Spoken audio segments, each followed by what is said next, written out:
Hello guys, তোমরা দেখতে পাচ্ছ যে করাত নিয়ে একটা বৃদ্ধ মহিলা চুল আঁচড়াচ্ছে। তখন তার স্বামী আর ছেলে এসে দেখে নেয়। তখন তাকে বলে, তুমি কী করে চুল আঁচড়াচ্ছ? তখন বলে, আমি চুল আঁচড়াচ্ছি করাত দিয়ে। তখন সেই বয়স্ক মহিলার লোকটা রেগে গিয়ে পালিয়ে যায়।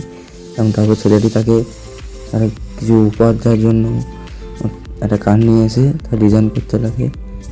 এবং সে ডিজাইনার ছিল, তো সে কাঠের তৈরি করতে করতে তোমরা চ্যানেলে যদি নতুন এসে থাকো তো সাবস্ক্রাইব করে দিও। যদি ভিডিওটা দেখে পছন্দ হয় তাহলে একটা লাইক করে দিও, পারলে একটা কমেন্ট করে দিও। তো তোমরা দেখতেই পাচ্ছ কত সুন্দর কাঠের ডিজাইন করছে। তো দেখো কত সুন্দর ধীরে সুস্থে দিনে তা